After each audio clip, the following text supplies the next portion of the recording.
YouTube, how you doing? Raj from the UK here, and today I'm going to do an unknown fragrance video. I've done one before, and I think this could probably go on to be a series.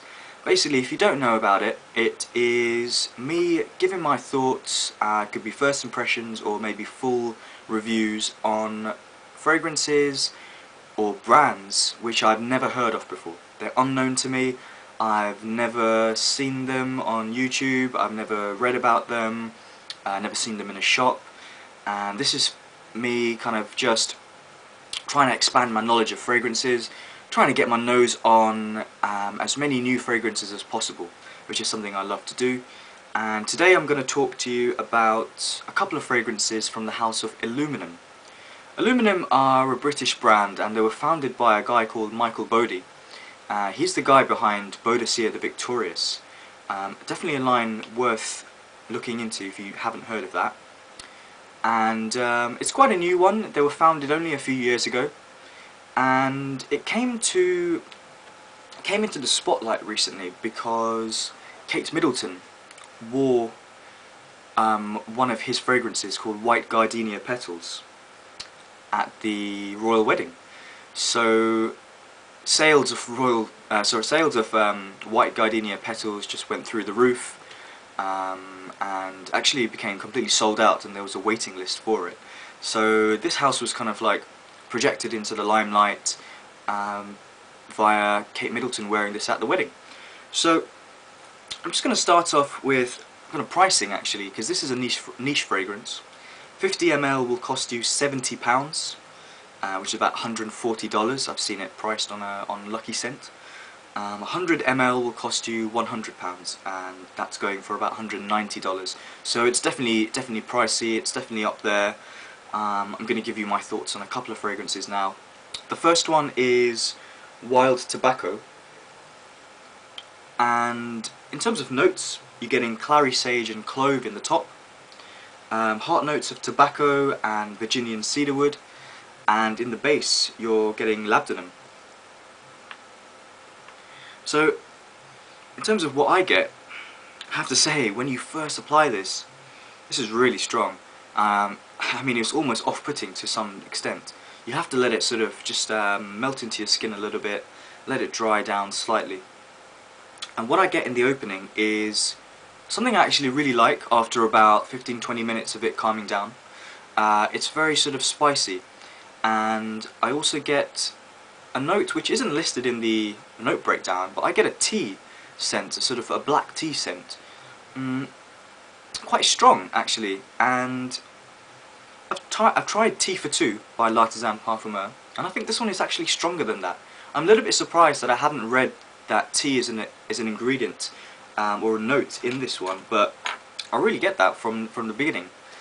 In terms of what that's also joined by, it's an ingredient which is, or a note, I keep saying ingredient, it's a note which is listed as a middle note, but of tobacco. And I kind of get that from the opening as well. It's definitely in there with the clary sage and the clove. And again, it is very, very potent. This is just like, you know, I've smelt pipe tobacco before out of a tin, and some of them smell almost chocolatey, fruity, and still quite smoky at the same time. But this has none of that. This is no chocolate, this is no fruit, this is just tobacco, really heavy fragrance, one that really lingers and kind of projects quite a lot. I've got this on my, well, at the moment I've got it on the top of my hand here, but I've also had it on my wrist and on the arm. And what I've noticed is that when I put this on my wrist, it really does project a lot. Fragrance doesn't really last very long on my wrist, so if a fragrance lasts long when I apply it to my wrist, then I know that this is going to be a really fragrance which is going to project a lot. And tobacco is kind of the sort of dominating scent really in the whole fragrance. It tends to die down slightly, which is a good thing because I think it just can't become too much, and it's calmed down by the cedarwood. The cedarwood just adds a nice element to it, adds a nice sort of woody, sweet wood scent. No, sorry, not sweet, it's more of a dry wood scent, and it's kind of a welcome addition actually, because this was just like a blast, you know, when you first when I first applied it.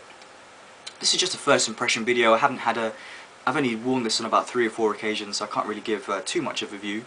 In the base, one of the ingredients listed is labdanum. Now, I would love to pick up labdanum in here, and maybe I will after a few more wearings, but I really cannot pick anything. It's almost as if this fragrance doesn't have a base. Labdanum for me is a nice sort of powdery baby powder, almost slightly musky, very nice addition to any fragrance. One of my favourite ingredients actually, and I don't pick it up here, but you know, maybe I will in the future. This fragrance is very similar to, well, it's very similar but also quite different to Tobacco Vanille by Tom Ford, and also Eau de Beau by L'Occitane, and those two fragrances, you know, are quite similar at the same time. This is just another one to add to the list.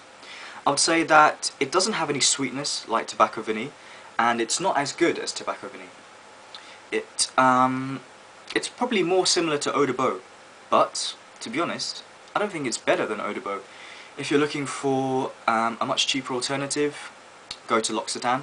If you're looking for something different and something which you're really into your tobacco scents, try out Wild Tobacco from Illuminum. You may be surprised. Next up, I've got a fragrance called Piper or Piper. I'm not really sure how to pronounce that. I'm going to go with Piper. Piper Leather. This has top notes of black pepper and coriander, heart notes of leather, and going into the base, you're going to come across civet and olibanum, which is frankincense.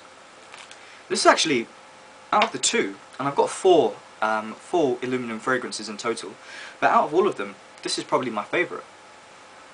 I love black pepper actually. It's really a note which I can appreciate a lot, but as long as it's not done in too much of a concentration, this is just really nice. Very, you know, when you first put it on, yeah, it's going to make your nose, kind of get into your nose and sort of like make your nose twitch a little bit. But to be honest, coriander is the most dominating note in here. It kind of reminds me of like you're cooking something, like it could be, I don't know, some sort of like Indian dish perhaps. You know, coriander is used in a lot of Indian cooking, and it really is dominating the top. I love it. It's kind of like quite dry, kind of very herbaceous, very nice. The fragrance is described as being a sort of a really strong leather fragrance. Now, I don't know about strong leather. It's more smooth, to be honest. And I don't pick up a huge amount of leather. What I really pick up is a kind of a lemony scent, which is potentially coming from the frankincense.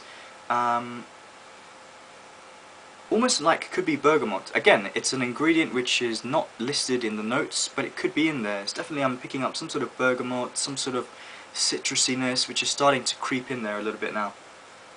The fragrance isn't really too loud, and I think the frankincense, to be honest, again, this is first impressions, I've just worn this a couple of times, but I think the frankincense, which I believe is from Oman, which I think Amouage use a lot of Omani frankincense, is sort of the highlight of this fragrance for me. It's almost like a honeyness as well. It's a lot of things going on in there.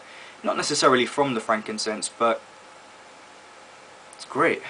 It's dry, it's spicy, it's citrusy almost in some ways, and there is a leather element in here. It's a great blend of loads of different fragrances going on in one go, towards the base, that is. I don't really pick up any civet. I wouldn't really say that this is a sort of animalistic fragrance. There is an element of muskiness to it. That's kind of what I would have to say of this fragrance so far.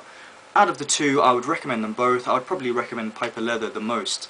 And I think I might have to pay a visit to the store. They have a store in London recently opened, which you would have seen in the opening pictures of the video. So definitely a brand I want to explore a little bit more. And one that I think, if you haven't tried it or haven't heard of it, definitely worth exploring. Get some samples. If you live in London, try and visit the store. Yeah. Well, that's all I have to say for now.